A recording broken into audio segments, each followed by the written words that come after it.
Good day and welcome to a new video. Don't forget to like, share, subscribe!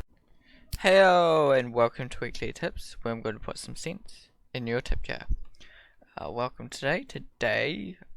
I'm going to be talking to you about drawing crowds, and the crowd goes wild. Woo! So yeah, welcome, and today, I'm going to discuss how to create groups very easily. And we're gonna delve into it. So basically, you get your character, and then from here, you can draw your character however you like, male, female, blank, like what I've got, or you can do multiple things. And then from here, pretty much you just have to kind of duplicate over and over again.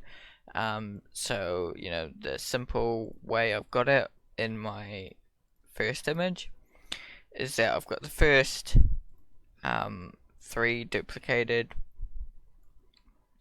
and then I duplicate again, and this time this one is behind everything, and I drop the opacity down to give it that grey look, and then I duplicate this one, the one with the grey, and put that there, and there you have it. You have a quick group.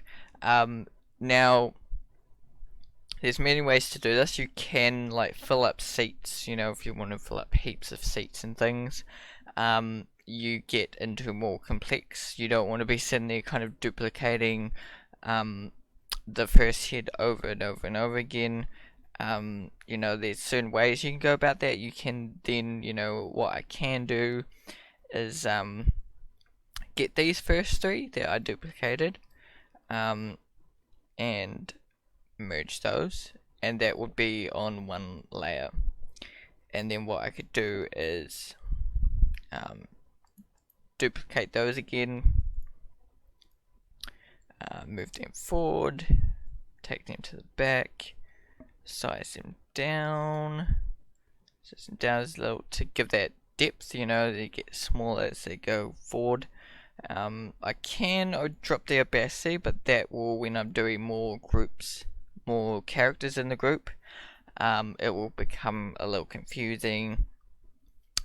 So what you want to do is get the next grey up, next grey down, or whatever.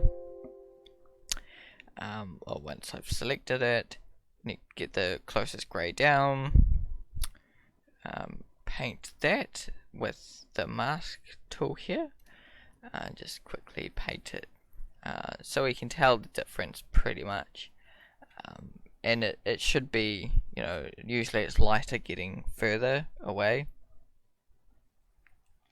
That's what you want to see, and then what you do from there, you can then go ahead and duplicate that again and do the same process and just keep doing it to build out more people and more people. Like I said, you could use this principle in different ways as well, not just crowds. You can use it. I've created things like this using fur, spikes, and I did it recently with hedgehogs, spikes. It helped me to get one spike and then place it multiple times so that my drawing or painting didn't get too confusing for me. This can help to make things a little bit more simpler sometimes. When creating those things, you don't have to kind of paint everything. So I'll get the next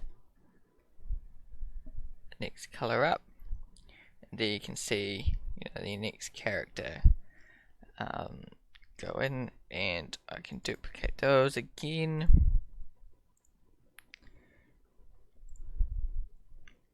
Move those there, size it down just a little bit more, and this can go on forever. You could sit here kind of creating your characters for a long time, until they disappear almost. But yeah, you can keep on doing this, and also if you get to this point, you may want more, so you could then duplicate that again So you have two of the same like that. You may want to fit more characters in like that. So that's kind of how to build up your crowd.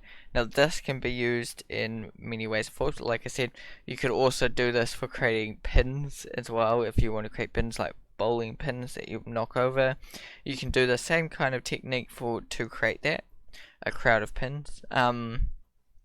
You know, really, if I do, you know, I could have it because this could be your bowling pin, but yeah, and that could be the different pin heads. But yeah, you can use it in many ways and forms, like I said. But yeah, it will help to build a group of something, a group of people to add into your background painting or something. Say you've got a stadium to fill. This could be your method to help to build that up. So hopefully you did learn something today.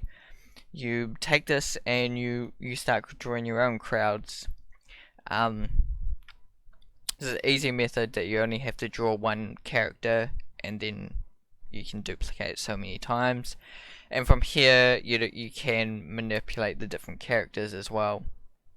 You can then go to each layer. You could make each layer a certain type of character, or you can make each character individually. You could change them around and place them differently, and it makes things more simple.